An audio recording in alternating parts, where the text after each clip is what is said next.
हिमाचल प्रदेश की ये वादियां जो वैसे तो शांत है, यहाँ के रहने वाले लोग जिन्हें भोले भाले कहा जाता है, इन शांत वादियों में विधानसभा चुनाव को लेकर इस समय सियासी पारे की जो तपिश है वो लगातार बढ़ती जा रही है। अभी फिलहाल हिमाचल प्रदेश में जहां बीजेपी की सरकार बार बार ये बात दोहराती है कि रिवाज बदलेगा, क्योंकि कहीं ना कहीं उत्तराखंड से कॉन्फिडेंस यहां बीजेपी को मिला है, तो वहीं दूसरी तरफ अगर बात हम कांग्रेस की करें तो कांग्रेस ये कहती है कि नहीं, यहाँ पर राज बदलेगा।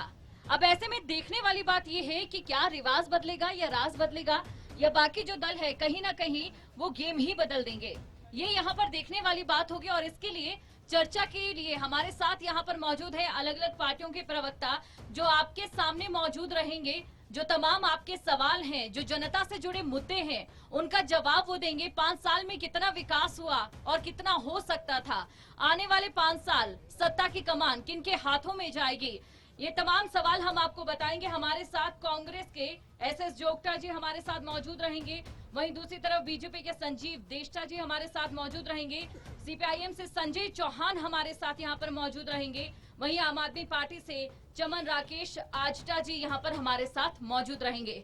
तो चलिए सवालों और जवाबों का सिलसिला हम यहाँ पर शुरू करेंगे और बात करेंगे सबसे पहले बीजेपी से, क्योंकि बीजेपी ये दावा कर रही है रिवाज बदलेगा, लेकिन क्या वाकई रिवाज बदलेगा या राज बदलेगा? सर, भारतीय जनता पार्टी की सरकार पिछले 5 वर्ष हिमाचल प्रदेश में रही, सभी वर्गों का ध्यान रखते हुए भारतीय जनता पार्टी ने सभी वर्गों के लिए विभिन्न तरह की योजनाएं बनाई जो आज धरातल में उतरी है।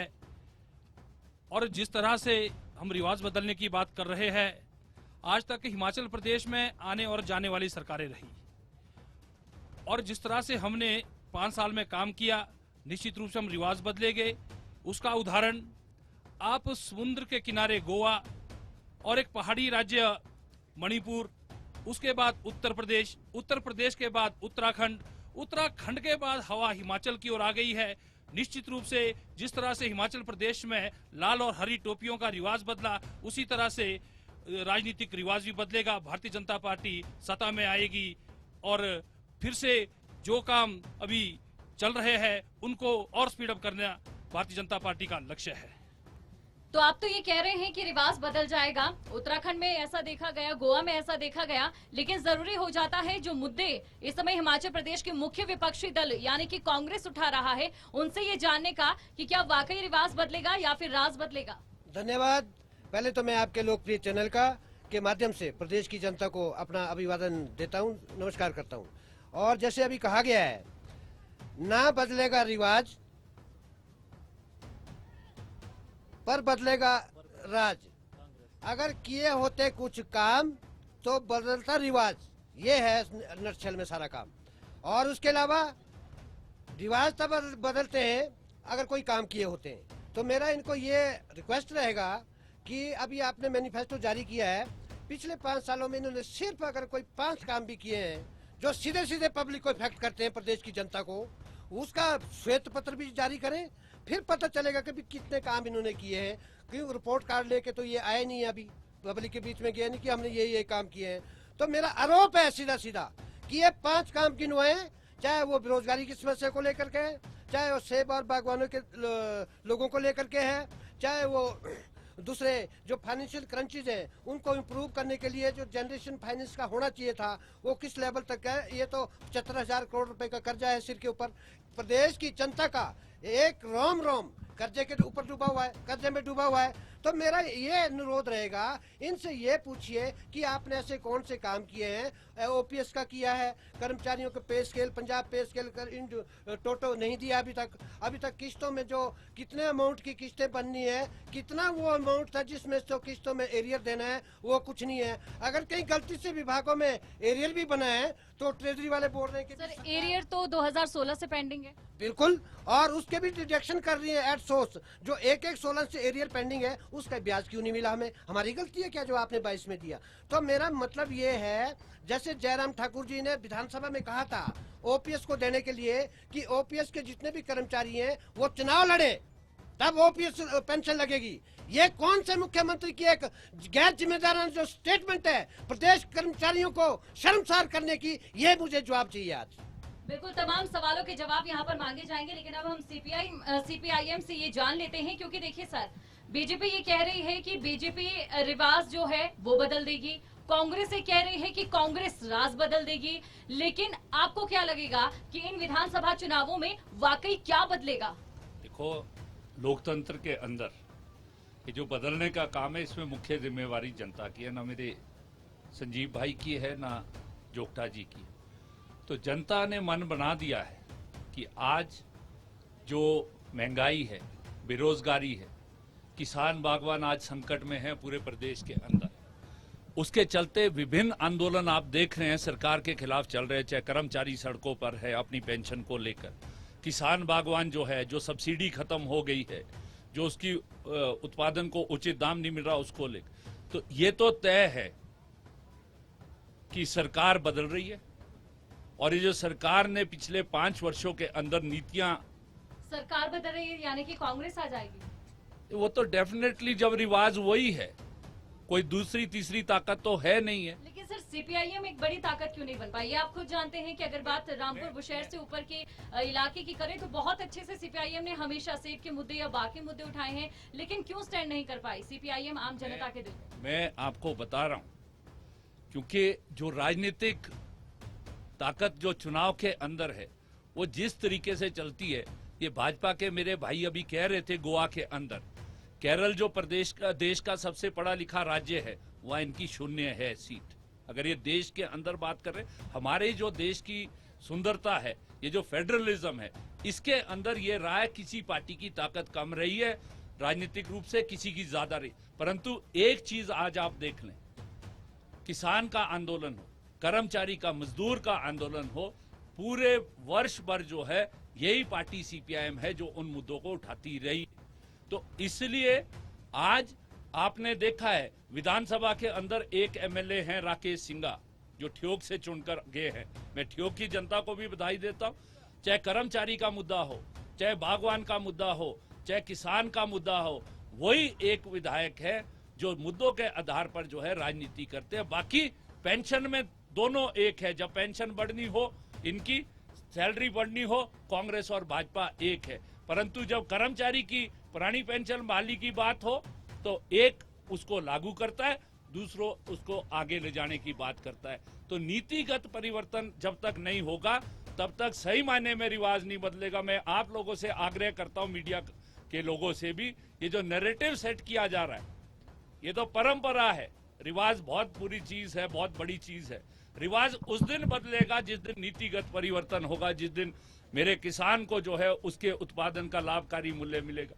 कर्मचारी आज जो ठेके पे है, आउटसोर्स पे है, उसको नियमित रोजगार मिलेगा। जो पढ़ा लिखा, बिल्कुल सर, इन देखिए तमाम सवालों पर हम बात लगातार कर रहे हैं। जो प्रवक्ता हमारे साथ यहाँ पर मौजूद है, आम आदमी पार्टी से भी जान लेते हैं, क्योंकि देखिए ये कहना गलत नहीं होगा सीपीआईएम का, जैसे अभी आपने कहा कि एक विधायक है, उन्हें टक्कर देने के लिए आम आदमी पार्टी तो इस समय मैदान में उतर चुकी है। लेकिन क्या बीजेपी कांग्रेस के सामने क्या हाल होगा आम आदमी पार्टी का, जहां पर ये कहा जाता है हिमाचल प्रदेश में तीसरे विकल्प को मौका नहीं दिया जाता है। जो तीसरा विकल्प इस समय मौजूद है, खुद वो कह रहे हैं कि उनका एक विधायक है, क्या कहेंगे आप?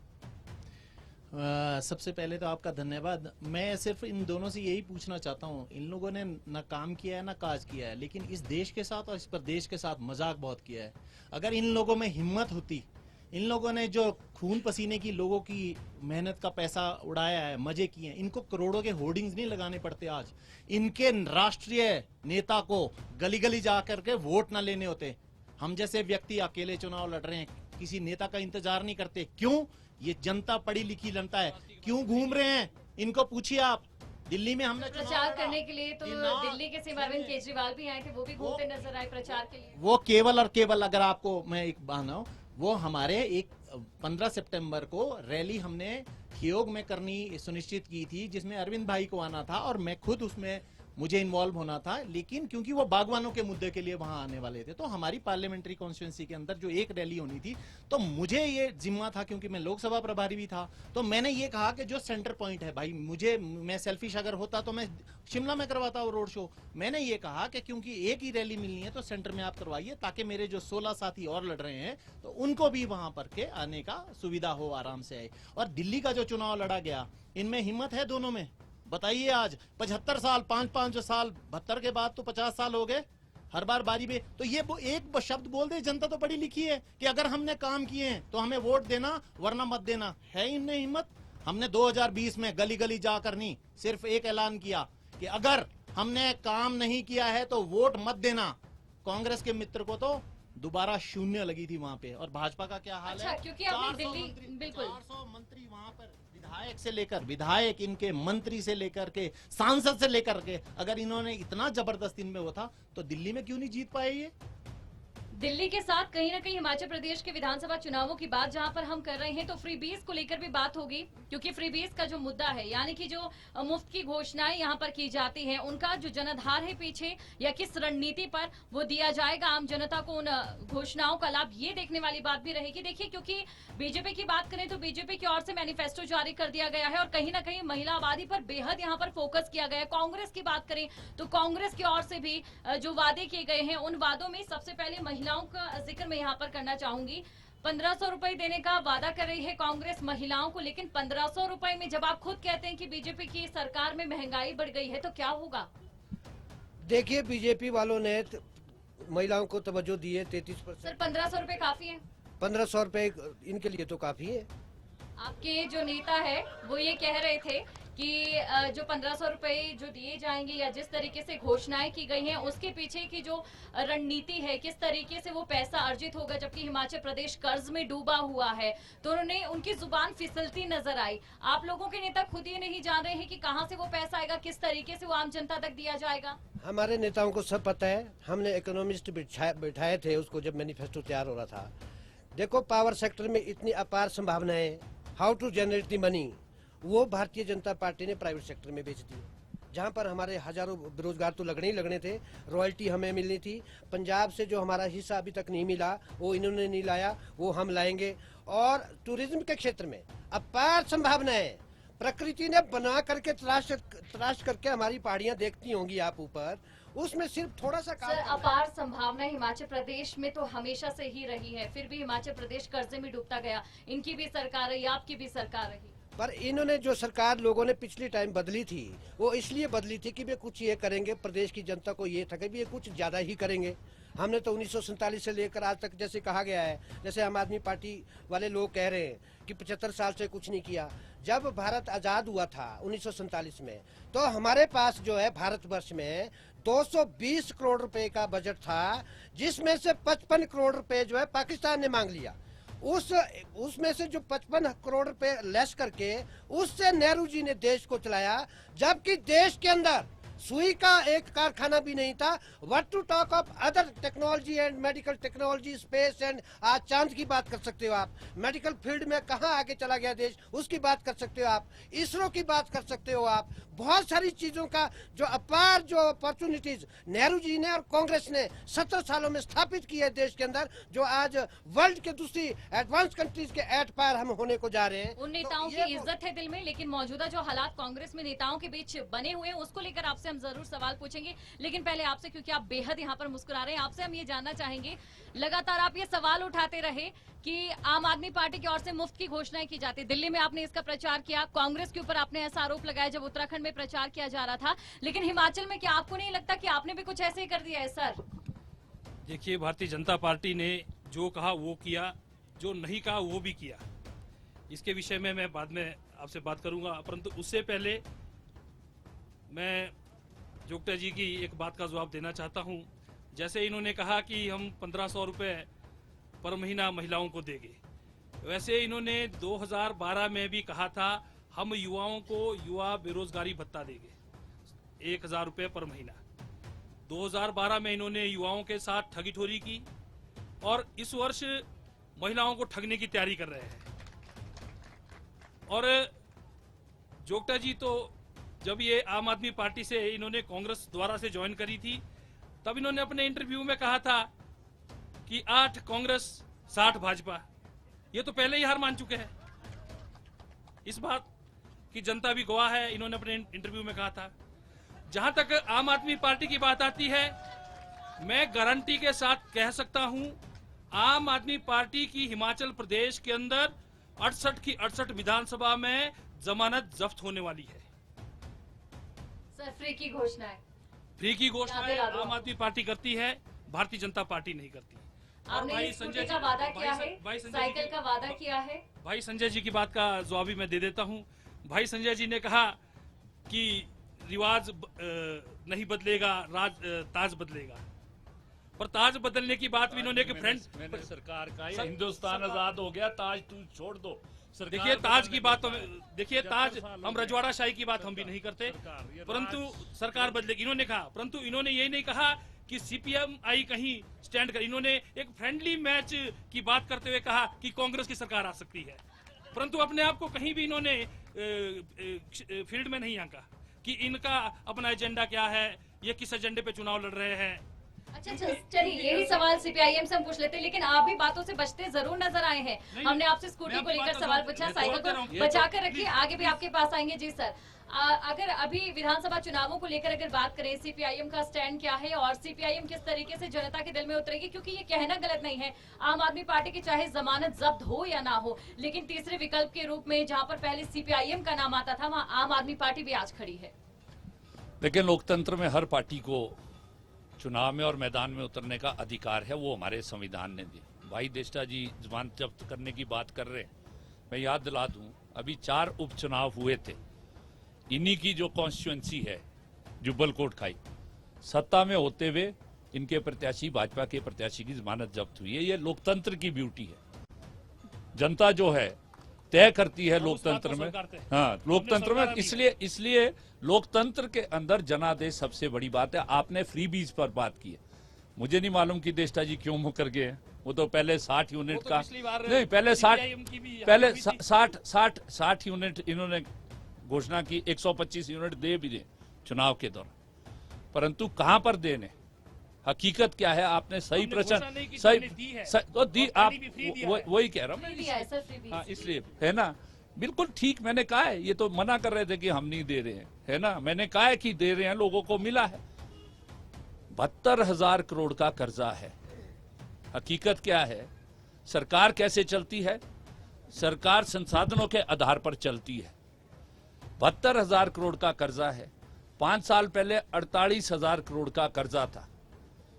उसके बाद जो 50% कर्जा है वो इनकी सरकारों ने हेलीकॉप्टर और महंगी गाड़ियों में इनके मंत्रियों ने घूमने को। बिल्कुल सर, और जहां तक ध्यान में है कि अभी भी एक और कर्जा जो है हिमाचल प्रदेश के पास आ रहा है, इस पर आप क्या कहेंगे और कैसे इन कर्जों के बाद क्या आप दे सकते हैं वो तमाम जो मैनिफेस्टो में वादे किए हैं, जो घोषणाएं की आम जनता तक वो मिलेंगी? चलिए इस सवाल का जवाब आपसे मैं लूंगी। जी देखिए, भारतीय जनता पार्टी, जैसे मैंने पहले कहा कि भारतीय जनता पार्टी जो कहती है वो करती है। भारतीय जनता जो नहीं भी कहती है वो भी करती है। बल्क ड्रग पार्क की भारतीय जनता पार्टी ने घोषणा नहीं की, आज ऊना के अंदर आ गया है। और चलिए इन सवालों पर जो आप जवाब दे रहे हैं वो तो हम जारी रखेंगे। आम आदमी पार्टी काफी समय से कुछ कहना चाह रही है सर, क्योंकि देखिए लगातार आप लोगों की ओर से ये दावा किया जा रहा है कि आप बीजेपी कांग्रेस का गेम बिगाड़ देंगे, लेकिन दिल पर हाथ रख के कहिए कि आपको वाकई लगता है गेम बिगाड़ देंगे या जमानत जब्त होगी? देखिए मैम, वो तो एक बार इनको दोबारा से आप लोग रिमाइंड करवाइए कि जिस पार्टी को 1952 से लेकर के लोग चलते आए हैं, इनको तो आते आते 30 साल लगे थे 2 सीट लाने में। और मैं इनको पूरी जनता को बताना चाहता हूँ, इतना बुरा हाल हमारा नहीं होगा। और फास्टेस्ट, हम लोग सबसे तेजी से बढ़ती हुई पार्टी है आम आदमी पार्टी। और दूसरी, इनके इकोनॉमिस्ट को मैं पूछना चाहता हूँ, इनको 75 साल हो गए, इनको एक भी ऐसा आदमी नहीं मिला कि मैनिफेस्टो तो कम से कम भैया हमारे कॉपी ना करते। 7 बातें हमारी कॉपी करते हैं, फ्री बीज की वो बात करते हैं। कौन सा देश है मैम? सारे वर्ल्ड के जितने भी जो ऑलरेडी अच्छे देश हैं, या मान लीजिए जहां की इकोनॉमी बहुत वो है, और जहाँ पे ऑलरेडी वहाँ पे भी एजुकेशन फ्री है, हेल्थ केयर फ्री है। हम तो बोल नहीं रहे हिमाचल में बिजली फ्री देंगे या पानी फ्री देंगे। के चक्कर में श्रीलंका की नैया डूब चुकी है। चलिए वापस आपके पास आएंगे, ओल्ड पेंशन स्कीम को लेकर हम बात करेंगे, क्योंकि हमारे साथ एक हिमाचल प्रदेश के बड़े कद्दावर कर्मचारी नेता इस समय हमारे साथ मौजूद हैं। ओल्ड पेंशन स्कीम का जो इस समय मुद्दा है वो हिमाचल प्रदेश में पिछले काफी समय से, लेकिन अभी ज्यादा दूध की तरह उबाल खा रहा है। और इसके पीछे वजह ये है, बीजेपी यहाँ पर बैठी, कांग्रेस यहाँ पर बैठी, कई वादे यहाँ पर किए गए, लेकिन धरातल पर उनकी सच्चाई क्या है ये हम जान लेंगे। सर, आपसे हम जानना चाहेंगे क्या कहेंगे ओल्ड पेंशन स्कीम को लेकर। हालांकि कहीं ना कहीं कांग्रेस ने जरूर अपने मैनिफेस्टो में उसे छुआ जरूर है, लेकिन वहीं बीजेपी देखिए अभी भी खामोश और हंसती हुई दिखाई दे रही है। मैडम बिल्कुल ठीक कहा आपने। ओल्ड पेंशन स्कीम किसने बंद करी? कांग्रेस ने बंद करी, वीरभद्र सिंह ने बंद करी। आप बताइए, आप आज 2012 में सरकार कांग्रेस की बनी, क्यों नहीं बहाल करी? आज हल्ला क्यों है? क्या कारण है हल्ले का? कांग्रेस पार्टी हमेशा झूठ बोलती है, झूठ के अलावा और कुछ नहीं बोलती है। भारतीय जनता पार्टी ने कहा, केंद्र की सरकार ने कहा, मेरे पास पत्र है, कहा है कि जब अभी इसके ऊपर कमेटी बिठाई है, और ये नहीं कि हिमाचल प्रदेश ही देखना है ओपीएस का, पूरा देश देखना है। पूरे देश में बंद है, सिर्फ एक पश्चिम बंगाल में है। पश्चिम बंगाल में वहां लागू नहीं करा, मान गया मैं स्टेट को, बिल्कुल अच्छी बात है, नहीं करा उन्होंने। पर आप बताइए वीरभद्र सिंह को क्या जरूरत थी 2004 में एमओ साइन करने की भारत सरकार से? ये बिल्कुल झूठ बोल रही है, ये कुछ नहीं कर सकते। और 12 में देखिए, 2012 में वीरभद्र सिंह की सरकार आई, और आप देखिए तो क्यों नहीं करा। और यहाँ जो हमारे कॉर्पोरेट सेक्टर के जो एम्प्लॉई हैं, ये बेचारे हाई कोर्ट से जीत गए पेंशन। आप बताइए, वीरभद्र सिंह जी सुप्रीम कोर्ट चले गए, सुप्रीम कोर्ट से बंद कराई। यह कुछ नहीं है, कांग्रेस यहाँ पर खत्म है, कांग्रेस। अब इस सवाल का जवाब तो कांग्रेस के पास से लेना जरूरी बन जाता है। सर, मैं भी इसे दोहराऊं या फिर आप खुद समझ गए हैं कि एक तरफ तो आप लोगों ने खुद बंद की और उसके बाद मैनिफेस्टो में जिक्र कर दिया इसका ओल्ड पेंशन स्कीम का, क्या कहेंगे आप इस पर? क्यों, जनता को क्या समझ रखा है आपने?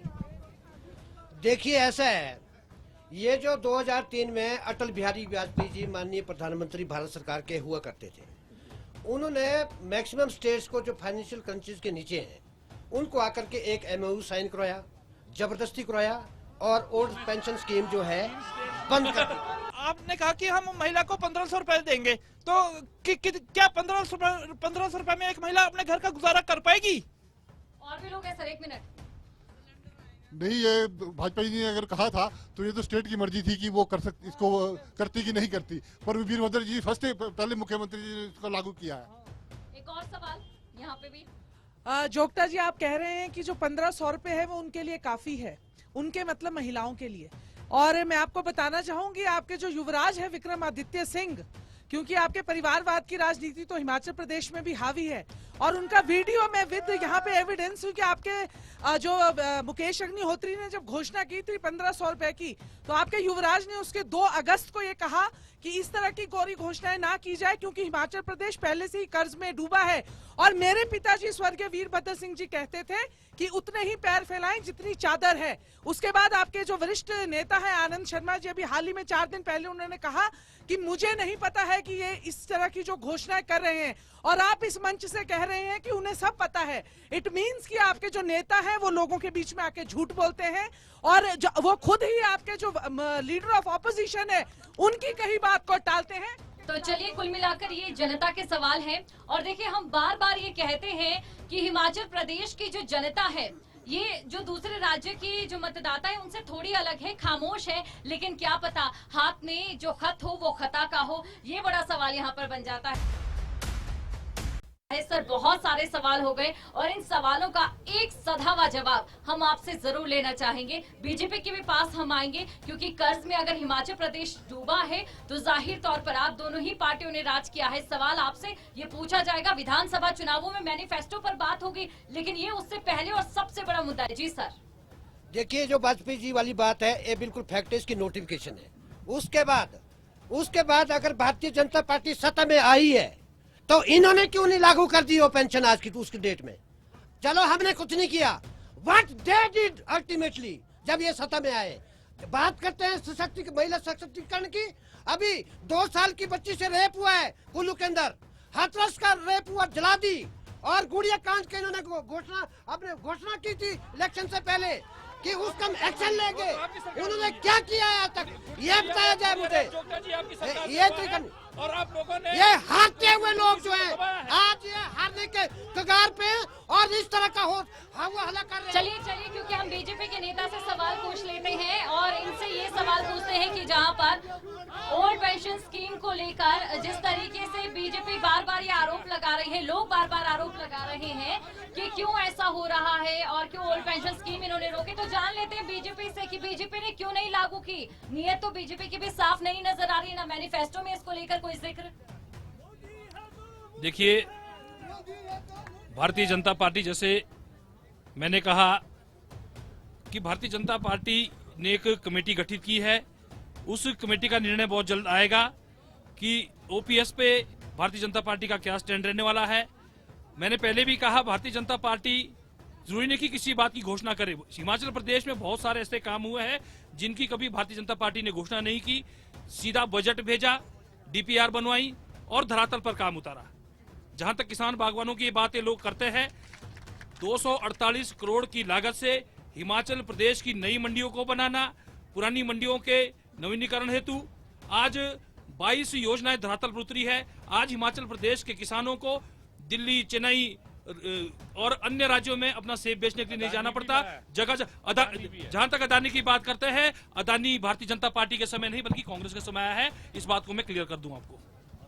बिल्कुल, सीपीआईएम से हम ये सवाल पूछेंगे। आप लगातार कह रहे हैं कि कहीं ना कहीं बीजेपी और कांग्रेस, देखिए इन दोनों ही पार्टियों की जो जमीनी हकीकत है वो तमाम जो वोटर्स हैं वो जानते हैं, ये तमाम जो हिमाचल की जनता है वो जानते हैं। लेकिन हम आपसे ये जानना चाहेंगे, क्योंकि बागवानी हिमाचल प्रदेश का एक मुख्य आर्थिकी के तौर पर जाना जाता रहा है। बागवानों के लिए जो किया है, चाहे बात बीजेपी की करें या कांग्रेस की करें, या जो मैनिफेस्टो में जो वादे किए गए हैं वो इतनी आसानी से पूरे हो जाएंगे कि आप किसी मंच पर आकर कह दें और जो किसान है, बागवान है, उनके खाते में वो सौगात आ जाए। देखिए, बागवान कोई चांद उतार कर नहीं मांग रहा है, जो अभी उसकी मांग रही है। और आपने देखा आंदोलन काफी 1.5 वर्ष से किसान बागवान हिमाचल प्रदेश का, चाहे वो सेब का बागवान है, चाहे टमाटर पैदा करने वाला, चाहे सब्जी। मुद्दा क्या है बागवानी? आज जो सरकार की नीति रही है, जो लागत वस्तुएं हैं, खाद है, बीज है, कीटनाशक है, फफूंदीनाशक है, उसकी कीमतें जो है ट्रिमेंडसली बढ़ी है। मैं एक उदाहरण आपको देना चाहता हूं। एक पोटाश का कट्टा जो जनवरी 2022 में 850 रुपए का था, वो आज 1740 रुपए का है। इतना तेजी से बढ़ा है। कार्टन जो पैकेजिंग में इस्तेमाल होता है वो, परंतु जो उसको दाम मिल रहा है मार्केट के अंदर, इस बार जो सेब का दाम मिला है वो 1993 में 600-700 रुपए पेटी आजकल जो मिल रही है, देष्टा जी मेरे भाई भी सेब के उत्पादक है, वो मिल रही है। किसान क्या मांग रहा है? जो सब्सिडी किसान को मिलती थी और दुनिया में मिलती है, खेती कहीं भी बिना सरकार की मदद से चलती नहीं है, वो सब्सिडी जो आपने छीन ली है उसको बहाल करो। किसान क्या मांग रहा है? जो वो पैदा करता है उसका जो है न्यूनतम समर्थन मूल्य उसको मिलना चाहिए। ये जो नीति देश के अंदर है सेब के लिए, ये जो मंडी मध्यस्थता योजना है, मार्केट इंटरवेंशन स्कीम, ये हो नहीं सकता। ये मोदी जी एक देश एक विधान की बात करते हैं। अगर 60 रुपए, 44 रुपए और 24 रुपए वहां पर होता है, मैं ओल्ड पेंशन पे भी आपको बतलाना चाहता हूं। ये बिल्कुल दोनों भाई मेरे सही हैं। जब जनता का प्रेशर पड़ा तो तब ये है। सिर्फ 2003 और 4 के अंदर जब ये कानून बनाया जा रहा था, भारतीय जनता पार्टी और कांग्रेस संसद में मिलकर उस कानून को, जो पफरडा कानून है, pension fund regulatory development authority कानून है, उसको जो है मिलकर लागू कर रही थी। 3 स्टेट्स थी, त्रिपुरा, पश्चिम बंगाल और केरल, जहां पर सीपीएम के नेतृत्व में वामपंथ की सरकारें थी। उन्होंने मना कर दिया। अभी वर्मा जी ने भी कहा कि बंगाल अभी कर रहा है। और आखिरी स्टेट जिसमें पेंशन खत्म हुई है वो त्रिपुरा है। जैसे ही भाजपा की सरकार आई 2018 के अंदर, पहले 2 राज्यों के अंदर पुरानी पेंशन मिलती थी, तब जो है वो आज, जब मैं बधाई देता हूं ये जो नई पेंशन स्कीम का कर्मचारी है जिसने आज दोनों पार्टियों को जो इस नीति को लाने वाली है मजबूर कर दिया है। हम उनके संघर्ष में है। अभी भी हम कह रहे हैं एक संघर्ष सड़क पर जो चल रहा है वो उन साथियों को करना पड़ेगा, और ये जो नीति है ये बदलनी पड़ेगी। और ये दिन दूर नहीं है जिस दिन किसान ने जो आंदोलन किया था, कृषि के कानून जो है वो मोदी सरकार को बदलने पड़े हैं। ये जो नव उदारवाद का रास्ता इन्होंने मिलकर चलाया है, आज जनता उसके खिलाफ उठी है। मैं तभी कह रहा हूं सीपीएम का एक विधायक हो सकता है, परंतु जो जनता के संघर्ष है सीपीएम उसके अंदर है। इसलिए सही मायने में रिवाज कब बदलेगा? अभी तो सरकार बदलेगी, रिवाज उस दिन बदलेगा जिस दिन नीतिगत परिवर्तन होगा। मेरे हर परिवार के बच्चे को शिक्षा मिलेगी, मेरे हर परिवार के बच्चे को स्वास्थ्य मिलेगा, उसको रोजगार मिलेगा। हिमाचल प्रदेश जैसा छोटा राज्य, 8,90,000 पढ़ा लिखा नौजवान आज रोजगार कार्यालय में इंतजार कर रहा है। एक छोटा राज्य, 70 लाख आबादी, रोजगार है की ना? दरकार है ये हिमाचल भाजपा क्या प्रदेश कर रही है में। सरकार? और जिस तरीके से हिमाचल प्रदेश कहीं ना कहीं कर्जे में डूबा है और उसके बाद जो घोषणाएं की गई है, किस तरीके से वो रोजगार दिया जाएगा, ये बड़ा सवाल यहाँ पर है। और इसी के साथ एक और महत्वपूर्ण जानकारी यहाँ पर मैं आपको बताना चाहूंगी, क्योंकि जो आंकड़ा है, जब भी चुनाव आते हैं तो अक्सर विधायकों की आमदनी की बात होती है, उनकी जो संपत्ति है उनकी बात होती है, तो ये आंकड़ा काफी ज्यादा कहीं ना कहीं परेशान करने वाला जरूर लगता है, क्योंकि जो जनता है वो ये कहती है कि जो नेता है वो सिर्फ अपनी जेब भरते हैं। और ऐसे में हमने ये देखा है कि हिमाचल प्रदेश के जो लगभग 58 विधायक हैं, उनकी इन 5 सालों की अगर बात करें तो 1130% तकरीबन उनकी जो संपत्ति है उसमें बढ़ोतरी हुई है, क्योंकि आम आदमी पार्टी का इस समय कोई विधायक नहीं है और यहाँ पर अपनी फील्ड तैयार करते आम आदमी पार्टी नजर आ रही है। इस पर जो सवाल है आम आदमी पार्टी से ही हम पूछेंगे और जानेंगे उनसे कि इसको कैसे देखते हैं वो। ये सबसे आपने एक काम का प्रश्न पूछा और सबसे रेलेवेंट भी एक क्वेश्चन है मेरे हिसाब से, और क्योंकि ये लोग कभी भी मुद्दों की बात नहीं करते हैं। अगर आप मेरे को 2 मिनट देंगे तो मैं जनता को, सबको ये बताना चाहता हूँ, इनका 5 साल नूरा कुश्ती का खेल चलता है। इनको पूछिए हर 4.5 साल बाद ये जो चार्जशीट लाते हैं, आज तक एक चूहा अंदर ले गए? कुछ नहीं। झूठ बोलना, ये संपत्ति इसलिए बढ़ी है क्योंकि चोर चोर मुसहरे वाली आपने कहावत सुनी होगी। और इनको पूछिए बेरोजगारी पे ये बात करते हैं, पर्यटन के लिए बात करते हैं, कैसे ये डेफिसिट कम होगा, कैसे इनकम बढ़ाने से या खर्चे कम करने से उसको आप गैप को कर सके, उसकी कभी बात करते हैं? और ये बताइए, या तो हमारे को भी भाई फार्मूला बता दो, सोने से, जो आलू से सोना बनाते हैं, तब शायद 1130% घूमे, या इनकी जो शिक्षा मॉडल है कि बिना मैट्रिक के जो एमए हो जाती है, या वो बता दो ताकि बाकी युवा भी आ जाएं और वो बोले। अब सबसे प्रश्न जो है वो है रेलेवेंट, ये करते हैं इरेलेवेंट। 4.5 साल तक लड़ते किस बात पे हैं? एक कहता है कि ये अपनी गर्लफ्रेंड को हेलीकॉप्टर में ले जाता है, दूसरा कहता है टब्बर में। इससे आम जनता को क्या लेना देना है? आप बताइए ना। आम जनता को लेना है कि उसके बच्चों की जो एडमिशन्स के लिए दिन रात की लड़ाई है, उसके लिए स्कूल क्यों नहीं खुले हैं? जहां स्कूल है वहां टीचर क्यों नहीं है? जहां टीचर है अच्छे इंफ्रास्ट्रक्चर क्यों नहीं है? रोड क्यों नहीं है? सेब बागवानों का आप हालत देखिए, 80% जो मार्जिनल फार्मर है उसकी हालत खराब है। जो बेचारे कॉन्ट्रेक्चुअल एम्प्लॉइज हैं, कभी इन्होंने पूछा 8,000 में मैं संजौली या शिमला के किसी भी उसमें 5,000 से कम का सिंगल रूम आता है तो वो खाएगा क्या बेचारा?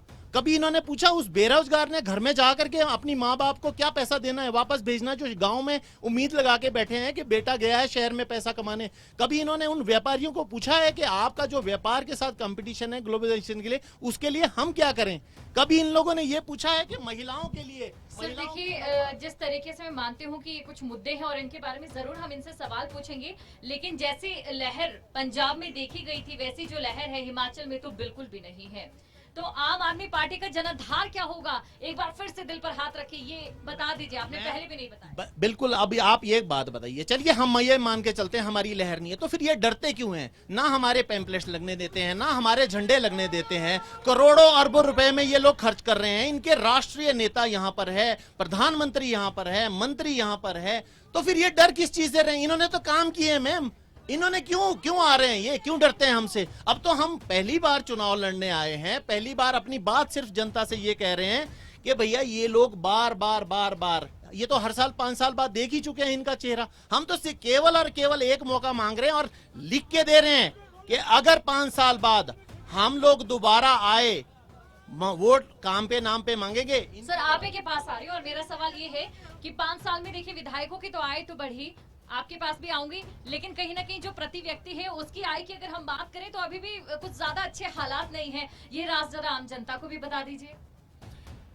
देखिए, आम आदमी पार्टी का इंजन परमाणु में ही सीज हो चुका है। हिमाचल की ओर जो चढ़ाई चढ़ती है पहाड़ियों की, उसमें इनका इंजन चलने वाला नहीं है। भारतीय जनता पार्टी की डबल इंजन की सरकार हिमाचल प्रदेश में बखूबी काम कर रही है। आम आदमी पार्टी ने जो पंजाब का हाल कर दिया है, आज ट्रांसपोर्ट माफिया वहां है, पानी माफिया वहां है, ड्रग्स माफिया वहां है, शराब माफिया भी वहां है, हिमाचल प्रदेश को भी वही मॉडल देने वाले ये लोग। इसीलिए इनके बारे में मुझे लगता है कि इससे ज्यादा क्या कहूं, सभी लोग अच्छी तरह जानते हैं। एक बार यहाँ पर मैं अपने कैमरामैन को कहूंगी कि यहाँ पर जनता को जरूर दिखाइए कि कितनी संख्या में यहाँ पर जो लोग मौजूद हैं अपने सवाल लेकर यहाँ पर आए। और इन तमाम लोगों से मैं ये पूछना चाहूंगी कि यहाँ पर पर्यटक कौन कौन है, जो पर्यटक है, क्योंकि अब पर्यटन दृष्टि पर हम बात करेंगे तो ऐसे में यहाँ पर पर्यटक कौन है उनसे हम बात करेंगे। तो बिल्कुल यहाँ पर कुछ पर्यटक है, उनसे हम बात करेंगे और उनसे हम जानने की कोशिश करेंगे। सर, आप यहाँ हिमाचल घूमने आए हैं? नहीं, मैं यहाँ का लोकल। ठीक है सर, आप अगर पर्यटन क्षेत्र की बात करें तो आप कितना बदलाव देखते हैं यहाँ पर, और आपको क्या लगता है कि अगर किसी के भी हाथ में जो सत्ता की कमान है वो जाती है तो क्या यहाँ पर होना चाहिए? पार्किंग की जो समस्या है, हम खुद यहाँ पर पहुंचे, हमें पार्किंग के लिए जगह नहीं मिली। सर, सच बता रही हूँ मैं। देखो, ये जैसे हिमाचल जो है वो एक पहाड़ी इलाका है, तो उसमें सभी जानते हैं कि हाँ कंजेस्टेड रहता है, ये प्रॉब्लम है पार्किंग की। अगर उसका कोई सोल्यूशन हो सकता है, अभी जैसे शिमला स्मार्ट सिटी के अंडर भी आया है, तो उस प्रोजेक्ट को लेके देखें या किसी और प्रोजेक्ट को लेके देखें। अगर पार्किंग की प्रॉब्लम सॉल्व होती है तो ये काफ़ी बढ़िया सोल्यूशन होगा इस सारी जनता के लिए, स्पेशली शिमला एरिया के लिए। बाकी और भी आप पहाड़ी इलाकों में घूमने जाओ तो लगभग जो पार्किंग की दिक्कत है वो हर जगह है, सिर्फ शिमला की नहीं है। तो ये सॉल्व भी नहीं हो सकती कभी? नहीं, हो सकती है, क्यों नहीं हो सकती। अब अगर सरकारें चाहे, ठीक है, अगर करने वाले चाहें तो बिल्कुल हो सकती है। बिल्कुल। चलिए, एक और यहाँ पर हमारे साथ एक भाई मौजूद है और उन्होंने देखिए बीजेपी का पटका जिस तरीके से पहन रखा है, वो भी कुछ कहना चाह रहे हैं। उनके पास भी हम आएंगे और यहाँ पर बाकी भी लोग हमारे साथ मौजूद हैं, उनसे जान लेते हैं। चलिए, सबके पास हम आएंगे जी। क्या कहेंगे आप? पर्यटक से नेचुरली मैं नोएडा से आ रहा हूँ। जहाँ तक आप ट्रांसपोर्टेशन की बात करें, आज रोड जो मैंने देखा, वाइड रोड हो गया। एक ज़माने में आज से 10 साल 15 साल पहले ये रोड बड़ी छोटी होती थी। आज डेवलपमेंट, हमें तो कंफर्ट से, हम आराम से कार से अपनी गाड़ी से आए हैं, अच्छा लगा। थिंग्स है, चीज़ें होगी, काम हो रहे हैं। मैंने जो एक्सपीरियंस किया वो मैं बता रहा हूँ, क्योंकि रोड बड़ी चौड़ी दिखी मुझे, अच्छी दिखी। तो डेवलपमेंट मैंने अपनी आंखों से देखा, डेवलपमेंट वही बताऊंगा। मैं यहाँ का हूँ नहीं, बट जो मैं हूँ, जहाँ से आया मैंने देखा, चीजें दिखी बड़ी। आज से 10 साल पहले भी शिमला आया हूँ। तो यानी कि जो सड़कें हैं चौड़ी हुई है और जो पर्यटक यहाँ पर पहुंच रहे हैं उन्हें राहत मिली है। सर, आपसे जानना चाहेंगे आपका नाम क्या है, और जिस तरीके से एक पूरी हिमाचली वेशभूषा आप यहाँ पर दिखा रहे हैं, आराम से बैठ जाइए, आराम से। सर देखिए, 5 साल बाद एक बार फिर चुनाव होने जा रहे हैं। आपने अभी तक क्या देखा हिमाचल प्रदेश की सियासत की अगर बात करें, राजनीति की बात करें, क्या लगता है इस बार जनता किसे मौका देगी? सबसे पहली बात तो ये है कि हिमाचल प्रदेश में अन्य राज्यों की तरह अलग परिस्थिति है। यहाँ पर जो रिवाज है, शास्त्र भी रिवाज को प्राथमिकता देता है। मैं ब्राह्मण आदमी हूँ। शास्त्रों के मुताबिक हिमाचल प्रदेश में कांग्रेस की सरकार बनने जा रही है, और ये जो भारतीय जनता पार्टी बौखला रहे हैं, ये बौखला रहे हैं। हमने इस बात को देखा कि आज तक कोई प्रधानमंत्री, गृह मंत्री प्रचार के लिए यहाँ पर नहीं आया। मोदी साहब ने 9 रैलियां करी हिमाचल प्रदेश के अंदर। एक रैली के लिए 2 करोड़ रुपया खर्चा किया, 9 रैली में 18 करोड़ खर्चा कर दिया, और सरकारी बसें सारी जो सड़कों पर लगा दी। चलिए, यहाँ भविष्यवाणी है, बता रहे हैं कि वो पंडित है, उनकी ओर से भविष्यवाणी की गई। जी, आपका एक सवाल है, काफी समय से आप कह रहे हैं, आपका सवाल। मैम, इंडिया टुडे में मैम एक आर्टिकल आया था जिसमें कहा गया था कि शिमला जो किसी समय एक बहुत खूबसूरत जगह थी, आज वो कंक्रीट जंगल बनने जा रहा है, और आज नहीं तो 100 साल के अंतर्गत यहाँ एक मेजर डिजास्टर होगा। तो मैम, गवर्नमेंट की डिजास्टर मैनेजमेंट के लिए क्या पॉलिसीज रहेगी? और दूसरा मैम, शॉर्ट क्वेश्चन है, कंसाइज मैम, आप देख रहे हैं मॉल तो ब्रिटिश आर्किटेक्चर था, उसके नीचे मैम कबाड़ है पूरे का पूरा। मैम, टाउन प्लानिंग को लेके कहीं भी कोई मकान खड़ा कर रहा है, जो मेजर सोलन है, जो मेजर गांव है, जो शहर की तरफ रुख मोड़ रहे हैं, वो मैम कहीं भी कोई मकान खड़ा। टाउन प्लानिंग को लेकर गवर्नमेंट क्या करेगी? यूरोप बिल्कुल, क्योंकि देखिए मैं भी हिमाचली हूँ, तो और जिस तरीके से मैंने एक चीज देखी है कि हमने ये चीजें देखी है कि जब भी पहाड़ों से कोई पत्थर नीचे आता है तो हम ये कहते हैं ठाकुर साहब जी आ गए। अब ऐसे में सर आप बताइए, टाउन प्लानिंग को लेकर अगर बात करें, हमने देखा है हर जगह चाहे अवैध निर्माण को लेकर बात हो, ये मुद्दा जोर शोर से उठा है, उसको लेकर कोई जो चीज है वो नजर नहीं आई। ऐसे में आपसे जानना चाहेंगे कि क्या कुछ रहेगा आपके घोषणा पत्र में, क्या उसका जिक्र है या किस तरीके से इन फ्यूचर आप इसे देख रहे हैं? देखिए, शिमला में स्मार्ट सिटी के अंतर्गत बहुत सारे कार्य हुए हैं। जहां तक आपने पार्किंग की बात कही, शिमला के अंदर 60 पार्किंग यहां पर प्रपोज थी, जिसमें से छोटी बड़ी कुल मिलाकर 30 पार्किंग बन के लोगों को आज मिल चुकी है, जिसके लिए शिमला में एक पानी का जो बहुत बड़े क्राइसिस रहते थे और आज शिमला के लिए 1800 करोड़ की जो पानी की स्कीम आने वाली है। ठीक है, आप जितना आप बोल सकते हैं, क्योंकि भाई साहब भी यहाँ पर महापौर रहे हैं और उसके बाद उसके बाद लोगों ने इनको नकार दिया और सीपीआईएम की एक सीट आई उसने भी भारतीय जनता पार्टी ज्वाइन कर दी, लोगों ने नकार दिया। अभी निवर्तमान में भारतीय जनता पार्टी की यहाँ पर म्युनिसिपल कमेटी रहे और शहरी विकास मंत्री जो यहाँ पर रहे, उन्होंने शिमला के विकास करने में कोई कसर नहीं छोड़ी। जब उन्होंने शिमला का विकास किया, परंतु भारतीय जनता पार्टी के शीर्ष नेतृत्व ने तय किया कि शिमला में किसी को भी हम लड़ा सकते हैं, किसी को भी जिता सकते हैं और उनको सुमटी की ओर भेजा गया ताकि सुमटी का भी विकास हो। जो विधानसभा हमारी 20 वर्षों से हम नहीं जीत पाए, उस विधानसभा को भी हम जीत पाए, इसलिए बड़े कदावर नेता को सुमटी की ओर भेजा है। और भी लोग हमारे साथ मौजूद हैं, क्योंकि देखिए बहुत ज्यादा उत्सुक है, आपके पास आ गई हूँ सर, तो इसलिए एक बार मौका। सर आपका नाम? मेरा नाम डॉक्टर मसराम शर्मा है। आपका सवाल? मेरा सवाल ये है कि जैसे स्मार्ट सिटी की यहाँ बात की जा रही है ना, तो ये मार रोड का तो लगभग जो विकास हो रहा है कालांतर से चला आया है, परंतु मार रोड से नीचे कहीं गलियों में आप चला जाएंगे तो गलियों के बहुत बुरे हाल है, रास्तों से निकलना बहुत बुरा हाल है। वहाँ कुत्तों और बिल्लियों ने जो अपना जो अधिकार जमाया होता है, गंद इतना फैला होता है। मैं ये पूछना चाहता हूँ कि भारतीय जनता पार्टी के जो प्रवक्ता जी यहाँ बैठे हैं कि हिमाचल प्रदेश में शिमला शहर एक जो देवभूमि के नाम से जाना जाता है, जिस प्रकार से यहाँ विकास होना चाहिए था और स्मार्ट सिटी के नाम कर जितना भी पैसा यहाँ आया गया वो कहाँ लगाया गया है? यहाँ तो कहीं दिखना, आप जाओ कहीं भी जाओ, नीचे आप बस स्टैंड के लिए उतर जाओ, आप मिडिल बाजार की गलियों में चले जाओ, आप दूसरे स्थानों में चले जाओ, जो स्थिति है बहुत खराब है। और मैं ये भी पूछना चाहता हूँ कि जैसे शिक्षा के क्षेत्र में जहाँ हमारे जो हिमाचल प्रदेश के जो निर्माता है वो डॉक्टर वाईएस परमार है और इसको जो विकास की जो दृष्टि दी है वो हमारे जो है राजा वीरभद्र सिंह ने दी थी। उनके समय में जितने भी कॉलेज और स्कूल खुले गए थे, आज उन स्कूलों में अध्यापक ये जो सारे आपके तमाम सवाल हैं इनके हम जवाब लेंगे। सर देखिए, क्योंकि एक बार फिर से आपके पास आई हूँ और यही जानने के लिए आपके पास आई हूँ क्योंकि एक जो हमारे पर्यटक भाई वहाँ पर मौजूद थे, उन्होंने ये कहा कि मैं आया हूँ, आंखों देखा हाल है, सड़कें चौड़ी हो गई है, इससे पहले ऐसा नहीं था। क्यों नहीं था सर?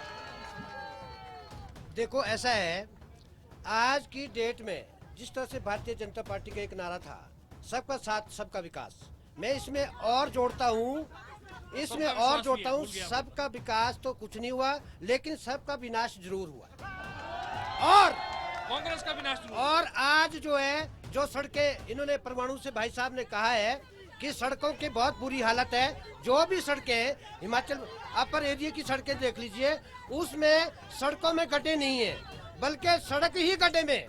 आप ये बताइए। और दूसरा, इन्होंने स्मार्ट सिटी का एक बहुत बड़ा कॉन्सेप्ट था और जो मास्टर प्लान होना चाहिए था स्मार्ट सिटी को बनाने के लिए, वो यहाँ पर जगह जगह लटका होना चाहिए था और उसमें ये लिखा होना चाहिए था कि कहाँ पार्किंग बननी है, कहाँ शौचालय बनने हैं। सर चलिए मैं ये बता देती हूँ, आपने कहा कि यहाँ पर वो कितना काम हुआ है वो जरूर लटका होना चाहिए था, लेकिन यहाँ पर क्या लटके हैं? बड़े बड़े होर्डिंग्स और आप दोनों के लगे हैं, आप दोनों के बीजेपी और कांग्रेस के लगे हैं, लेकिन कहीं ना कहीं काम नहीं। आम आदमी पार्टी जी कुछ कहना चाह रहे हैं आप? देखिए, पहली बात तो इनकी मैं जवाब देना चाहता हूं। जो ये आम आदमी पार्टी को कह रहे थे कि परमाणु से इनका इंजन खराब है, इनके तो दिल्ली में नहीं स्टार्ट हो रहा, पंजाब में स्टार्ट नहीं होता, प्लेन में, तो पहाड़ों में ये लोग क्या चलाएंगे? और अब मैं दूसरी बात बताता हूं। ये जो भाई साहब टूरिस्ट है, एक तो इनको बताइए, जो हल्ला करते हैं हर बार डिबेट में, ये हम लोग किसी को टोकते नहीं है, हमारी बात को पूरी करने दीजिए। अगर इनको ABC पता नहीं है, मैं आपको बताता हूँ, ये जो सड़कें बनती है इनको भाई साहब को पूछिए, BC खंडूरी जी ने इनका विकास मैं बताता हूं दोनों सरकारों का, और जनता भी सुन ले। BC खंडूरी जी के टाइम पे कालका शिमला हाईवे का 2003 में अनाउंसमेंट हुई थी। आज कितने साल हो गए मैम? 19 साल। और आपको भी पता है कि हर पेट्रोल और डीजल पे मैं और आप सेस देते हैं और टोल टैक्स देना पड़ता है। तब वो यही इनको हम समझाना चाह रहे हैं कि भाई साहब थोड़ा तो दिमाग लगाइए, जनता पैसा देने को तैयार है, आप बनाइए तो सही। चलिए अभी क्योंकि देखिए समय की कमी है और ऐसे में एक आखिरी जो प्रतिक्रिया है तमाम जो पार्टी हैं, जो प्रवक्ता है, उनसे हम जरूर जान लेंगे। और देखिए, आपसे पहले हम जानना चाहेंगे कि जनता अगर सीपीआईएम को मौका देते हैं, जिसके हालात फिलहाल काफी मुश्किल नजर आए, ये सच है देखिए सर, लेकिन एक लाइन में आपसे जानना चाहेंगे हिमाचल को कहाँ देखते हैं उसके बाद आप, और किस तरीके से काम? आप इतने जनता के प्रति निराशावादी क्यों हैं? सर मेरे सवाल का जवाब वो दे रहा हूं। नहीं, जनता के प्रति सर मेरे सवाल का जवाब, मैं दे रहा एक विधायक है अभी सीपीआईएम का, अब ज्यादा मैं ना बोलूं, इसलिए बस एक लाइन में सवाल का जवाब दे मैं दे दीजिए। रहा हूँ। पहले तो मैं उन पर्यटक का धन्यवाद करता हूँ जिनको महसूस हुआ है। बिल्कुल, आप महापौर भी हैं जी। यही जनता थी शिमला शहर की जिसने जब दोनों पार्टियों को नकार कर हमें मौका दिया था, और उसी के आज परिणाम है 2012 से 17 तक ये जो स्मार्ट सिटी है, ये जो पानी का प्रोजेक्ट है, ये सारा उसी समय में आया है। और जो आज आपको छोटा मोटा विकास दिखता है, क्योंकि 17 के बाद जनता ने इनको यानी कि मौका ऐसा दिया और ये विकास दे दिया। आगे होगा अगर सीपीआईएम को मौका मैं मिलता बता- है तो। बिल्कुल, सर definitely, बिल्कुल, definitely, आपसे जानना चाहिए मेरे- एक लाइन में बताइए, अगर बीजेपी को मौका मिलता है हिमाचल प्रदेश को कहाँ देखते हैं आप? देखिए, यदि बीजेपी को मौका मिलता है, जिस तरह से स्वास्थ्य के क्षेत्र में, शिक्षा के क्षेत्र में, बिजली पानी के क्षेत्र में आज तक विकास हुआ है, और जो रोडों के क्षेत्र में विकास हुआ है, वो विकास बढ़ता रहेगा। जहां तक बिल्कुल, कांग्रेस से भी मेरी- सवाल मेरी पूछ बात सकते पूरी हैं, अगर राज बदल जाता है तो कहाँ पर आपको, किस तरीके से हिमाचल प्रदेश को आप देखते हैं आने वाले 5 सालों में? पहले तो मैं इनका जवाब देना नहीं सर, बिल्कुल, बस एक आखिरी जवाब सर। मैं स्मार्ट सिटी के ऊपर बोलना चाहूंगा। स्मार्ट सिटी के ऊपर जब आप अरबों किसी रुपए तब का आपने एक घोटाला भी हुआ बात है, नहीं इस बारे में। अरबों रुपए का लोगों ने घोटाला आपको हुआ नकार है स्मार्ट सिटी के तहत। लोगों ने आपको नकार दिया। 8 से 60 आप खुद बोल रहे हैं। स्मार्ट सिटी के तहत जो 8 से 60 खुद नीचे बोल रहे हैं। देखिए आप, गोरखे के डेरे बना रखे हैं, नीचे सब्जी मंडी में देखिए कहाँ कॉन्सेप्ट है। 3000 रुपए स्क्वायर फुट अगर असली तरीके से आरसीसी की अगर बनाते आम आदमी पार्टी को 12,000 मौका मिल जाता है तो आम आदमी पार्टी हिमाचल प्रदेश की तस्वीर क्या देखती है? एक लाइन में सर जवाब। हिमाचल को नंबर 1 स्टेट बनाएंगे पूरे देश में, सारे मॉडल भूल जाएंगे पूरा देश। हिमाचल वो राज्य है जिसको सबसे खूबसूरत बनाया है, और हिमाचल सबसे राज्य सबसे नंबर 1। तो बिल्कुल, आज हम हिमाचल प्रदेश यहाँ पर पहुंचे थे, शिमला के ऐतिहासिक रिज मैदान में, और आपने देखा किस तरीके से जहाँ पर विधानसभा चुनावों को लेकर कई मुद्दे हैं और जनता के दिल में भी छुपे हैं। लेकिन एक बार फिर से मैं ये कहना चाहूंगी, हिमाचल प्रदेश की जनता इस समय कहीं ना कहीं खामोश जरूर नजर आ रही है, लेकिन उनके हाथों में वो ताकत है जिसके बाद वो 5 साल की सत्ता की कमान किसी को देंगे, चाहे वो बीजेपी हो या चाहे कांग्रेस की हो, और वो हिमाचल की तकदीर बदलने में काफी होगा। कैमरामैन जसबीर के साथ मैं दीपशिखा भारद्वाज, खबरें अभी तक।